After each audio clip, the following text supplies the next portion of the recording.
شروع کرتا ہوں اللہ کے نام سے جو بڑا مہربان نہایت رحم کرنے والا ہے۔ السلام علیکم دوستو، welcome on S G A stories.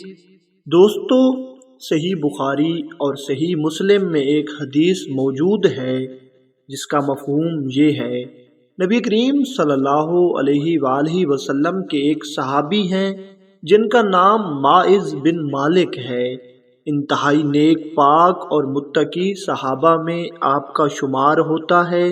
ایک مرتبہ آپ رضی اللہ تعالی عنہ پر شیطان کا غلبہ ہوا اور آپ رضی اللہ تعالی عنہ ایک انصاری لونڈی پر مائل ہونے لگے۔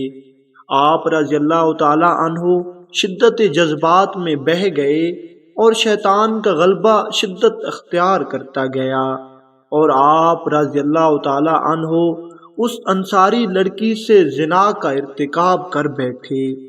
زنا کرتے وقت تو چونکہ شیطان آپ کے ساتھ تھا اس لیے آپ کو کچھ برا محسوس نہ ہوا، لیکن جیسے ہی آپ نے زنا کر لیا اور شیطان آپ سے دور ہوا تو آپ رضی اللہ تعالی عنہ اپنے اس قبیح فعل پر بہت نادم اور شرمندہ ہوئے۔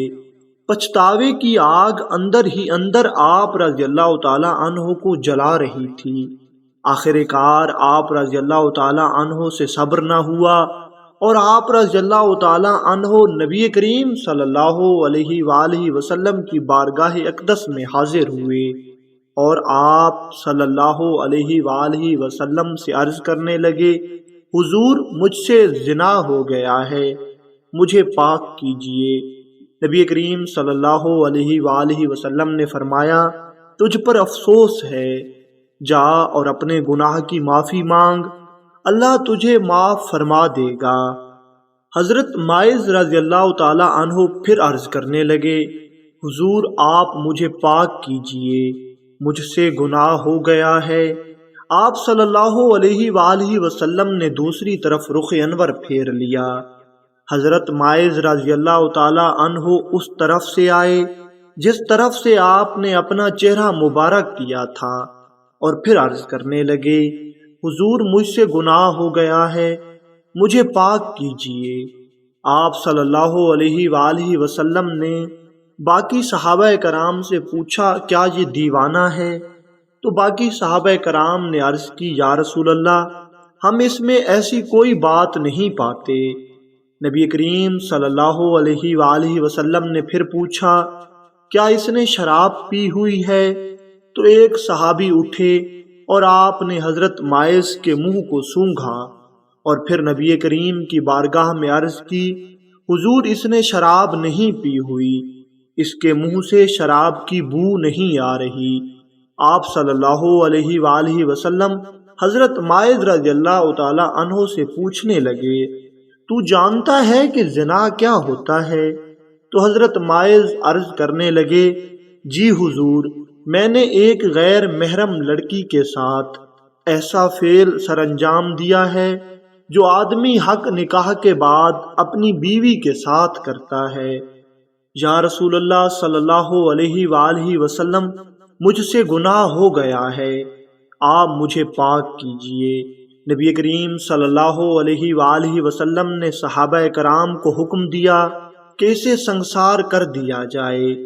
صحابہ کرام نے آپ صلی اللہ علیہ وآلہ وسلم کے حکم کی تعمیل کرتے ہوئے ماعز بن مالک کو سنسار کر دیا۔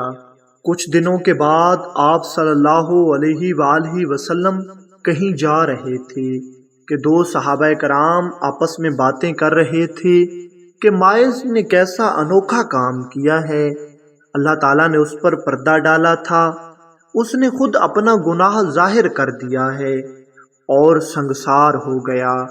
نبی کریم صلی اللہ علیہ وآلہ وسلم نے یہ سنا اور آپ آگے بڑھ گئے۔ تھوڑی دیر بعد آپ صلی اللہ علیہ وآلہ وسلم نے دیکھا کہ ایک گدھا مرا ہوا پڑا تھا، دھوپ نے اس کا جسم پھلا دیا تھا۔ نبی کریم نے فرمایا کہ فلاں دو صحابی کہاں ہیں؟ وہ حاضر ہوئے تو نبی کریم صلی اللہ علیہ وآلہ وسلم نے ان سے فرمایا کہ اس گدھے کو کھاؤ۔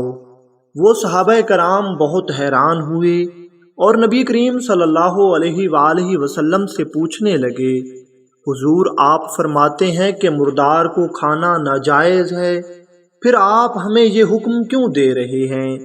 تو آپ صلی اللہ علیہ وآلہ وسلم نے فرمایا، ابھی جو تم اپنے بھائی ماعز کا گلہ کر رہے تھے، ماعز کی غیبت کر رہے تھے، اس کا گناہ اس مردار کو کھانے سے زیادہ ہے۔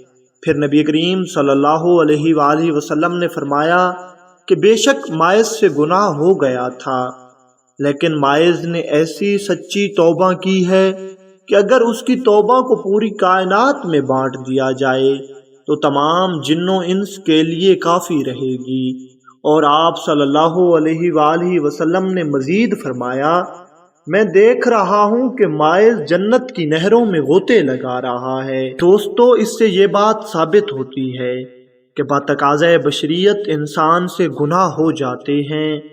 جب کبھی ہم سے کوئی گناہ سرزد ہو تو ہمیں فوراً اللہ تعالیٰ کے حضور معافی مانگ لینی چاہیے۔ وہ بڑا غفور الرحیم ہے، وہ بہت جلد معاف کر دے گا۔